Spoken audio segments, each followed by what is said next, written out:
Hi everyone, welcome back to the channel. So today we're just going to go over a few updates and I'm going to go through some plans on what's going on with the shed. Anyways, make sure you like this video, subscribe down below, and enjoy. So today we're not actually going to be doing any actual work on the shop. I'm just going to be going through things and letting you know what'll be going on in the next few months. Right now we actually just got dumping of snow here in Canada, so 10 centimeters last night, and it's a little chilly outside, so not exactly the greatest weather for working on the shop. But anyways, yeah, I'll take you through what's going on and kind of go over things, and might actually ask for a bit of feedback too, and get some input from you guys and see what you think. So I guess first things first, the electrical, as you can tell, was all installed, and it's all hooked up. It's waiting for an electrician to come and wire it into the panel in the house. So that's all in place, and I'm kind of just putting the interior on hold for now, and I'm trying to focus on the exterior. So the one thing, big thing that I'm doing on the exterior, the next thing I'm doing is strapping, or doing the rain screen. So I purchased some 1x3 furring strips from Menards, and I'm going to be using that for the rain screen, and basically attaching them every 16 inches on center on the outside, so basically to the studs. So what I've been doing, I'll show you here. I've been basically drawing the lines on for the stud locations. So you can kind of see here, you know, I'm putting the lines in and trying to mark where everything is, just because I want it to be really accurate. I want all those furring strips to line up nicely, and I want to hit the studs. I don't want to have any shiners. So that's kind of the one thing I've been working on, is just drawing in these lines. So you can see the lines on that house wrap. So that's basically where the studs are located. So that's the one thing that I've started, but haven't made it all the way around the entire building. So I still have the majority of this side, the back side to do, and the rest of the other side here, and up top. I haven't put in the lines there either. So it's a work in progress, but it's coming along. So I just want to jump inside here quickly and show you the material I'm using for the strapping. You might have seen it in a previous video, just lying in the background on the floor. But essentially it's 1x3 furring strips. So they're kiln dried, and I don't want to actually put them on too soon. I'm doing the lines right now, obviously, and then once I get them, once I'm kind of close to doing the siding, I think I'll strap it, and then that way they're not exposed, because it's not treated wood. So I don't think that's really an issue. It's going to be, maximum maybe a month and a half, a couple months that they'd be exposed to the elements. But yeah.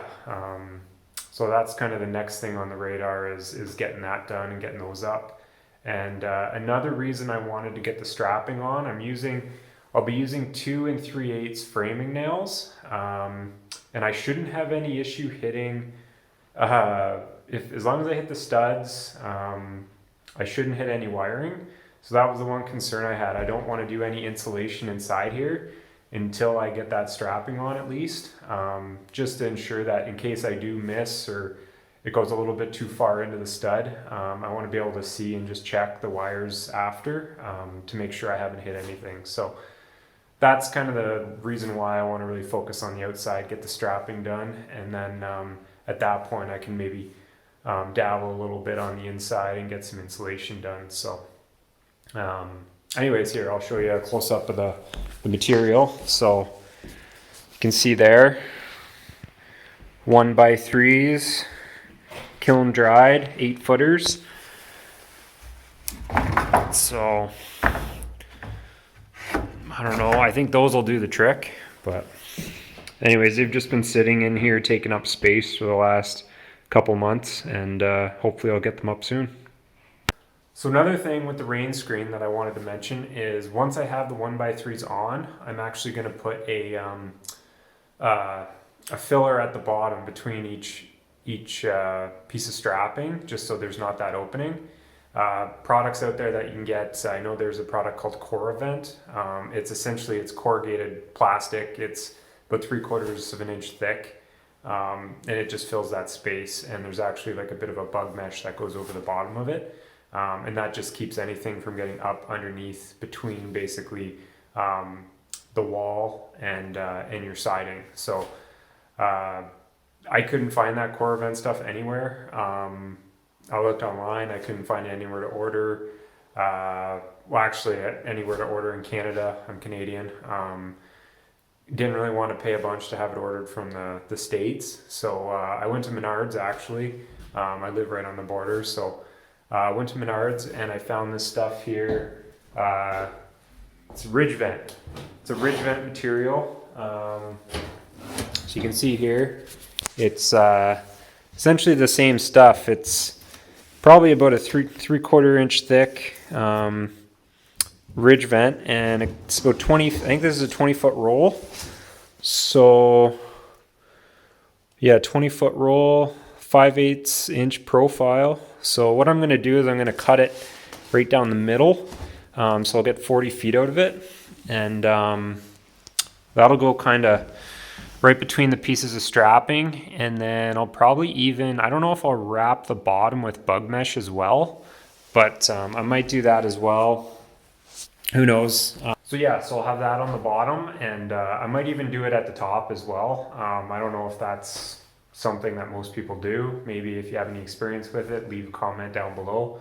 I might put that at the top, and then it'll basically be ready for, at that point, it'll be ready for siding, but I'm going to do soffit and fascia before I do that. So the one thing with that I wanted to bring up is venting.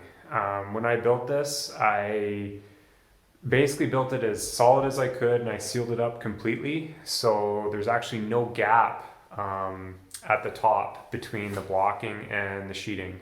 There might be a small gap in some cases, but I actually took the material I was using for blocking and cut a perfect angle so it lined up with the sheeting. So it's fairly sealed. So at the time I didn't know about venting a roof. And then I got into this whole thing. We're looking at hot roofs and cold roofs, and basically decided I'm going to go with a cold roof setup, meaning that it'll basically be vented from the outside, from the soffit, and that'll allow cold air to kind of go up under the soffit through holes I'm going to drill, and then along the rafters, and then out the top.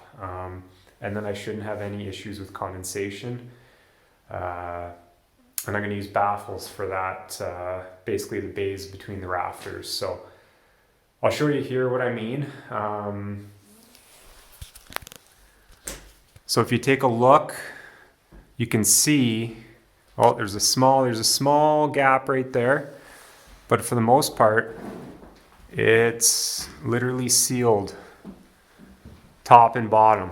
There's a gap. There's gaps up there, but it's very, very small.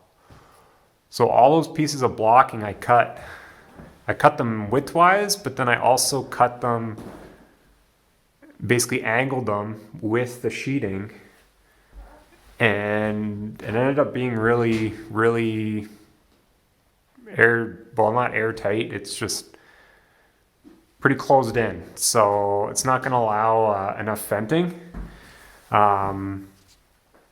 So my plan is to take a 2-inch bit. I'm going to use an Irwin, it's kind of like a Forstner, is it Forstner style bit, and drill holes. I'm going to drill a series of holes. I don't know how many, probably at least two per piece of blocking, maybe even 3. And then install baffles. So I'll have baffles installed through these bays, And the baffles, I'm gonna run them right up to the top, and then I'll have holes drilled in those pieces of blocking. And I'm hoping that gives me the airflow that I need. Yeah, so I'm hoping that those holes and running the baffles will give me enough ventilation. And I think the insulation I'm going to go with, it's rock wool, and I think it's like R22 or R24. It's about 5.5 inches thick, so I used 2x8s for the rafters, so that's what, 7.25 inches. So I will have a little bit of a gap, I think, even with the baffles. So there'll be a gap between the baffles and the insulation. Um, and then once that's all in place, then that's when I can put in insulation vapor barrier and seal it up with sheeting. So um, let me know what you think down below though. I think that's a good plan for venting. Um, I'll go back outside here and I'll show you kind of the outside and what the plan is for soffit and fascia.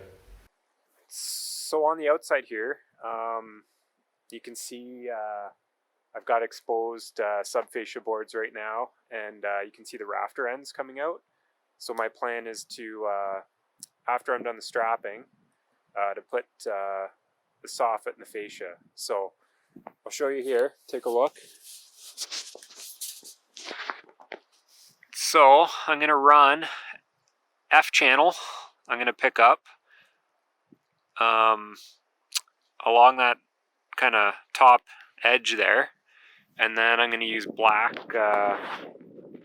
aluminum soffit all around.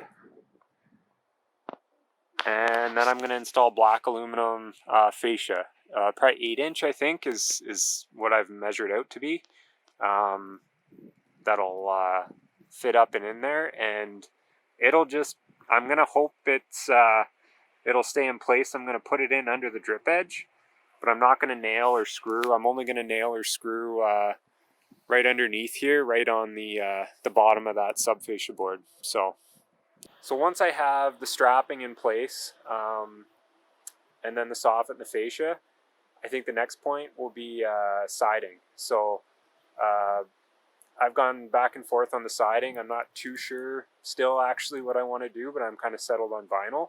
I know vinyl's not the greatest, it's the cheapest, but I'm going to go with a Timbercrest Plus vinyl. It's a little bit thicker, it's 0.046, which is kind of more of a premium vinyl siding, and I'm going to do it in a dark color. I have a lot of apprehension about the dark colors for the sake that it's going to absorb a lot of heat, so I'm kind of concerned about warping.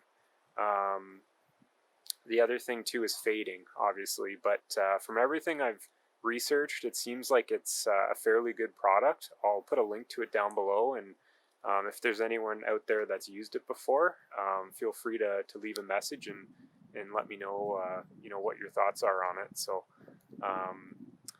it would basically be either between vinyl or engineered wood. So I was also looking at KWP Ecocide, which looks like a good product, but a little bit more money. So, and I think a little bit more maintenance overall, but still a relatively good product. But I'm kind of leaning towards the vinyl siding. So I'm hoping in the next couple months, hopefully month and a half, to actually get into the siding. I think the soffit and the fascia should go relatively quick after the strapping. So yeah.